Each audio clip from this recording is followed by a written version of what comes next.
Yo guys, Jonathan here. Not only are we fresh off the announcement of the brand new iPhone 10, but also the iPhone 8 and 8 Plus as well. I got a chance to go hands-on and extensively cover the iPhone 10, so if you missed that video, I will drop a link down below. But today, I want to focus on both the iPhone 8 and 8 Plus, and hopefully make it a little easier for anyone who's potentially on the fence about buying one of those phones, or even waiting for the iPhone 10. Now, hands down, the iPhone 8 and 8 Plus naming scheme was purely a marketing move. They very easily could have and probably should have named these the iPhone 7s and 7s Plus, but honestly, I can't really hate on them for that because business-wise, it was a super smart move. Everybody up until the point where essentially everything got leaked would have assumed that the iPhone 8 was Apple's giant big flagship release this year, but as we've seen, that is clearly the iPhone 10, and because these phones are more than a month apart in release, I think it's safe to say it's going to be a pretty big end of the year for Apple. Now, one thing different with the iPhone 8 and 8 Plus is the iPhone 6, the 6S, and 7 all shared aluminum bodies, whereas with the iPhone 8 and 8 Plus, those feature an all-glass back, which not only changes up the look and the feel, but also introduces wireless charging. So for anyone out there who thought that maybe wireless charging was exclusive to the iPhone 10, nope, you get that across the 8 and the 8 Plus as well.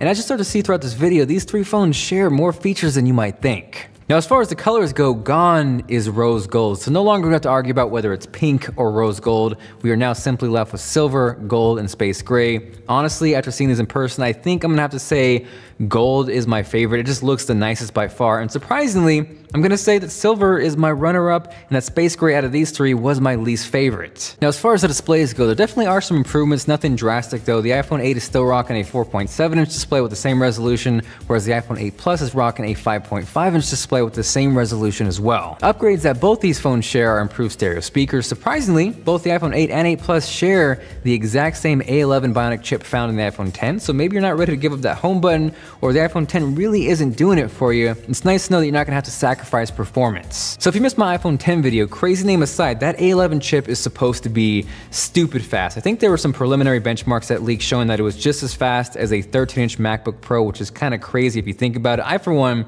am super excited to get this in-house, check it out, test it out for myself. And if there's anything as far as performance goes that you guys want to see, let me know with a comment down below. Now, as far as the cameras go, the iPhone 8 is rocking a single 12-megapixel shooter. It is supposed to be an improved sensor with what Apple is calling deeper pixels. Not sure exactly what that means, but it's supposed to translate to more accurate colors. And that, of course, we'll have to see once I get one in-house. Now, as far as the iPhone 8 Plus, that again is rocking a dual lens configuration like we saw on the 7 Plus, but if you're curious what's different between the iPhone 8 Plus and the iPhone 10, obviously one, we have a vertical configuration in the iPhone 10, but the biggest difference between the two is the iPhone 10 actually has OIS on both of the lenses, where the iPhone 8 Plus only has OIS on the single main shooter. Just like the iPhone 10 though, there are of course improvements to portrait mode on the iPhone 8 Plus as well, and on top of that, what Apple is calling portrait lighting, which essentially gives you the ability to manipulate different lighting elements and environments, either pre or post photo. What's kind of cool too, on top of that, beyond the ability to tweak things in post, you could just shoot a regular portrait mode photo without any portrait lighting effects and still decide to add it in later.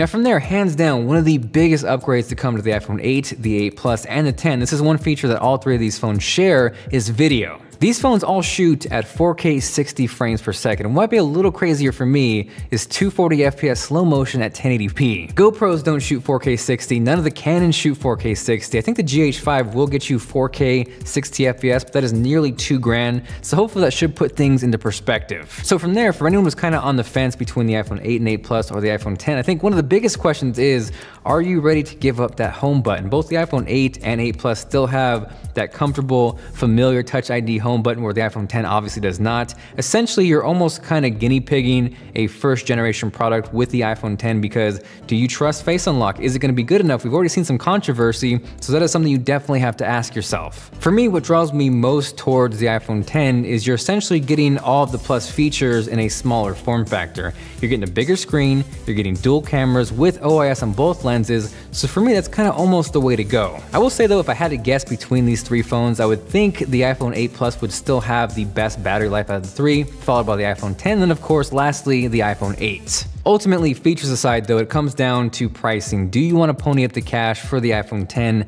The iPhone 8 starts at $699, the iPhone 8 Plus starts at $799, and then we of course have the iPhone 10, which starts all the way up at $999. So for those watching right now, there's a good chance you may have just pre-ordered an iPhone 8 or 8 Plus, or you could be holding out for the iPhone 10. Let me know what you went with and why. I would love to hear what you think. Aside from that, thank you guys very much for watching. If you enjoyed this video, if it helped, make sure you guys drop a like down below. This is Jonathan, and I'll catch you guys later.